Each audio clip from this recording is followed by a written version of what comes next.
Baik, selamat pagi Bu. Pagi. Sebelumnya perkenalkan, nama saya Bidan Dila Astria. Saya adalah bidan yang berjaga pada pagi hari ini.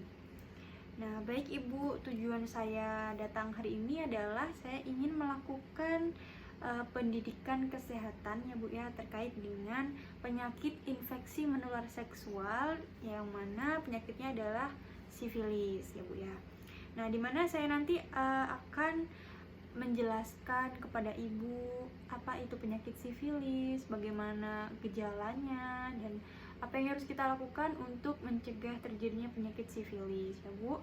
Dimana KIE atau pemberian pendidikan kesehatan ini bertujuan untuk supaya kita semua mengetahui ya Bu ya, dan lebih tepatnya waspada terhadap penyakit sifilis ya, supaya ibu juga mengenal apa sih itu penyakit sifilis seperti itu.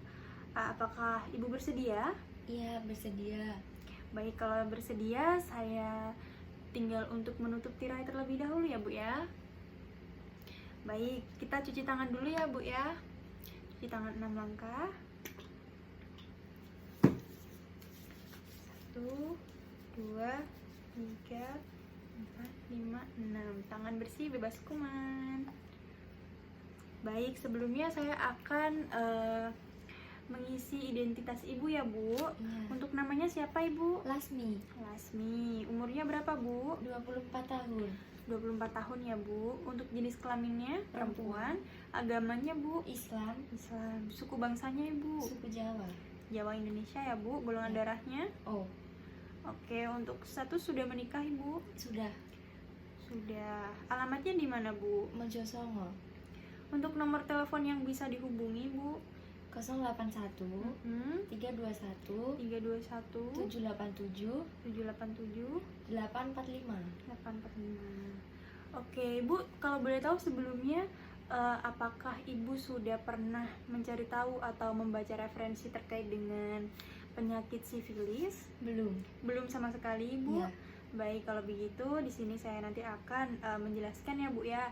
Dimana untuk yang pertama yaitu pengertian penyakit sifilis Ibu. Penyakit sifilis adalah suatu penyakit ya, penyakit infeksi menular seksual, dimana itu adalah penyakit seksual yang disebabkan oleh bakteri Ibu.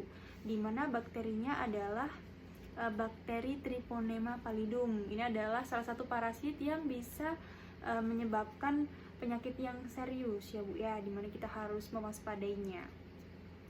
Nah, untuk sifilis Ibu secara umum dapat dibedakan menjadi dua Bu. Yang pertama ada sifilis kongenital, dimana kongenital ini sifilisnya itu tertular dari ibu yang sedang mengandung terhadap janin yang dikandungnya, jadi bawaan lahir ya Bu. Nah, untuk jenis sifilis yang kedua yaitu sifilis yang didapat, misalnya ibu berhubungan dengan orang di mana orang tersebut menderita penyakit sifilis lalu tertular, seperti itu Bu ya. Baik. Atau yang bisa disebut dengan acquired, atau dalam bahasa susahnya ya Bu, seperti itu. Nah, ditularkannya lewat apa saja? Yang pertama bisa saja melalui hubungan seksual, yang kedua bisa saja melalui jarum suntik dan produk darah yang tercemar, seperti itu Bu. Nah, dari penyakit sifilis ini kita bisa melakukan deteksi dini Bu. Deteksi dini apakah orang tersebut menderita penyakit sifilis atau tidak, yaitu dengan cara melakukan screening ya Bu ya, atau pengecekan.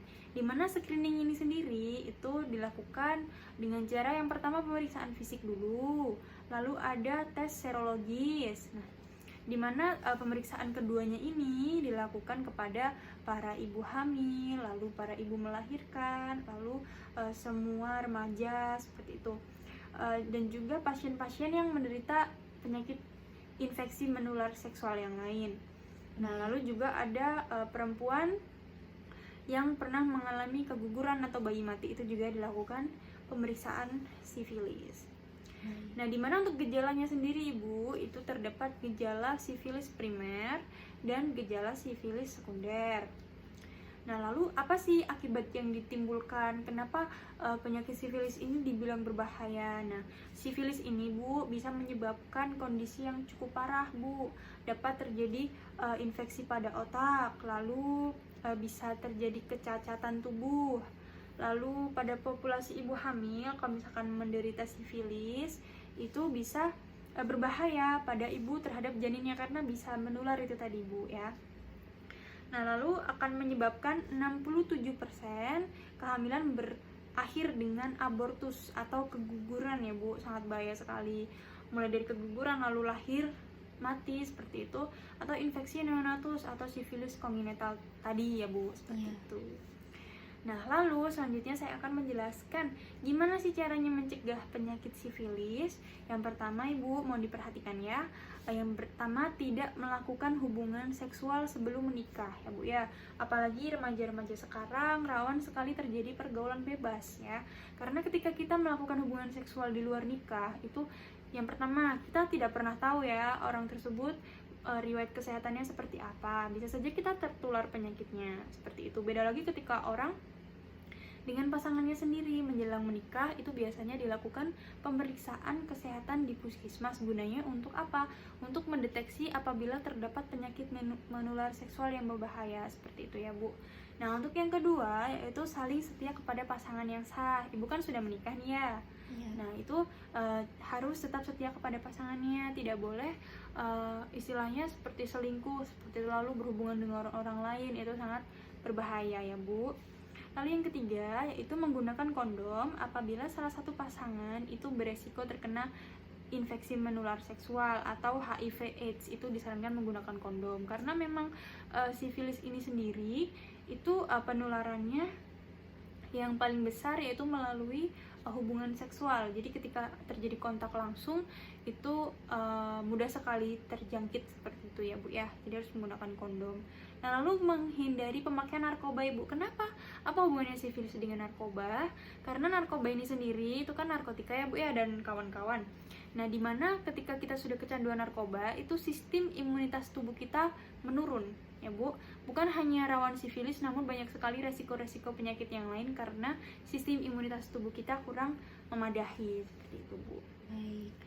Lalu yang ketiga, yang kelima itu menjaga kebersihan organ reproduksi. Contoh kecilnya misalkan Ibu bagaimana cara untuk membersihkan organ reproduksi? Misalkan kita cebok itu dari depan ke belakang, bukan dari belakang ke depan ya, Bu. Itu contoh kecilnya. Lalu kita tidak boleh menggunakan produk-produk wewangian di mana itu bisa mengganggu keseimbangan pH dalam area sekitar reproduksi wanita. Seperti ya, Bu ya. Lalu selanjutnya yaitu mencegah transfusi darah yang belum di screening ya. Kalau itu kan lepas ibu tidak bisa itu ya, itu larinya kepada tenaga kesehatan ya, ketelitian tenaga kesehatan sendiri. Baik. Nah, lalu yang selanjutnya mencegah pemakaian alat-alat tajam yang tidak steril dan segera memeriksakan diri bila timbul gejala IMS yang dicurigai. Seperti itu, Ibu. Baik, untuk penjelasan saya tadi ya, Bu ya. Apakah bisa dimengerti, Ibu? Bisa. Bisa. Kalau bisa saya akan melakukan sedikit evaluasi ya, Bu ya. Tadi kan jenis-jenis sifilis ada 2 ya, Bu. Iya. Nah, bisa Ibu sebutkan lagi, Bu? Konjungnetal sama yang didapat ya, Bu. Iya. Oke, sepertinya Ibu sudah memahami ya, Bu ya. Oke, kalau begitu ada yang ingin ditanyakan, Ibu? Tidak. Tidak. Kalau tidak ada, saya pamit ya, Bu ya. Nanti kalau misalkan Ibu ingin tanya-tanya lagi atau ingin penjelasan lebih lanjut, seperti itu Ibu bisa menghubungi saya di WA yang biasa ya, Bu ya. Baik. Baik, terima kasih atas perhatian dan waktunya ya, Bu ya. Semoga bermanfaat untuk kita. Dan saya pamit ya, Bu ya. Selamat pagi. Pagi.